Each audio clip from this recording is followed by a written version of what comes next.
Orwan is the most powerful magical city in the empire, famous for its wealth, magical infrastructure, and strategic location. However, beneath its prosperity lies a cruel social system built on slavery.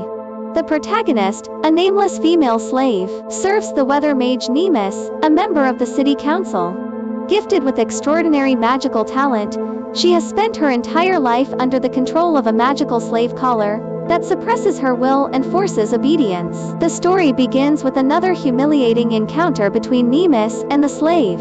To him, she is not a person but property. He frequently abuses her while praising her magical potential, even expressing a desire to have children with her because of her powerful bloodline. Despite her outward obedience, she secretly despises him and takes measures to prevent pregnancy by regularly consuming gurza root, a substance that can destroy any unwanted conception. After satisfying himself, Nemus orders her to purchase ingredients for a weather ritual requested by the city's agricultural minister. The magical collar immediately reinforces the command, making resistance impossible. Carrying the money he gives her, she leaves the tower and travels through Orwan. On her way, she observes the city and reflects on the nature of slavery. Although Orwan appears prosperous and civilized, much of its success depends on enslaved labor. Slaves are controlled not only physically, but mentally. The collars punish disobedience and reward compliance, creating psychological dependence. Many slaves eventually become incapable of living without them. The protagonist fears that even she may not be entirely free from that influence. At the market, she purchases the required materials and spends hours waiting in lines, treated as less important than free citizens. Throughout her errands, she reflects on her life. Born to a slave mother and never acknowledged by her father, she inherited slavery from birth. Despite her intelligence and magical potential, she was never given the opportunity to live freely. As evening approaches, she returns to Nemus Tower. However, something unexpected has happened. The summoning chamber has been invaded by two assassins. During the confrontation, one of the attackers mistakes her for a threat and slashes at her throat. The strike is partially blocked by her slave collar, but the impact severely damages it.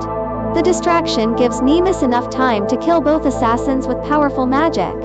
After the battle, he barely acknowledges her injury and immediately orders her to continue preparing for the weather ritual. At first, she intends to obey as always. Then she realizes something extraordinary. The damaged collar is no longer functioning. For the first time in her life, the magical compulsion is gone. Testing her powers, she discovers that her magic is fully under her control. The energy that was constantly siphoned away by the collar remains within her. Decades of suppression vanish in an instant. Freedom floods through her mind. Overwhelmed by the realization, she notices a sword lying nearby. Nemus is facing away from her, inspecting the ritual chamber. Quietly, she approaches him. Then she strikes. The blade sinks deep into his body, before he even understands what is happening. Shocked and helpless, Nemus attempts to defend himself, but his injuries prevent him from concentrating. The protagonist reveals years of hatred and resentment, telling him that she has dreamed of this moment countless times. Instead of killing him quickly, she deliberately inflicts more pain. She wounds him repeatedly, and leaves him dying on the floor. To her, his suffering is insignificant, compared to the 87 years she spent as a slave. Yet killing Nemus is not enough. As she looks around the chamber, she realizes that her anger extends beyond a single man. Nemus is only one part of a much larger system. The entire city, and perhaps the entire world, accepts slavery as normal. The injustice runs far deeper than one abuser. Determined to take revenge on everyone who helped create and maintain this system, she begins preparing a forbidden magical ritual. Using the blood of Nemus and the two dead assassins, she draws a complex array of symbols and runes across the chamber floor. The spell she creates is called Inferno. Unlike a normal attack spell, Inferno functions like a magical plague. Once activated, it ignites the mana inside magical individuals, and then spreads to nearby targets.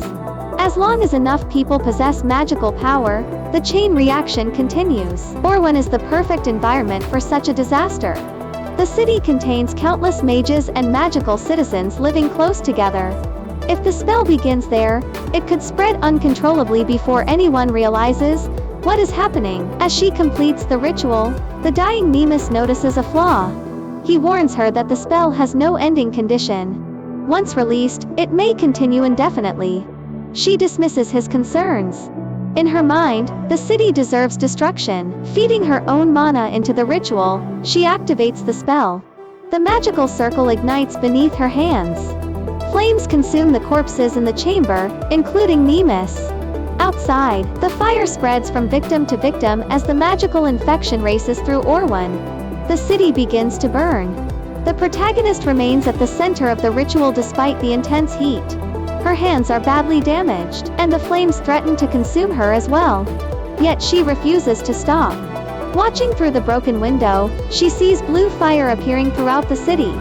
Soon, screams echo across Orwan. People who once lived comfortably within the Empire's greatest magical city are engulfed by the same force she unleashed.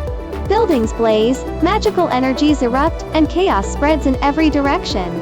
As consciousness begins to fade, the protagonist listens to the cries of countless victims. Instead of regret, she feels satisfaction.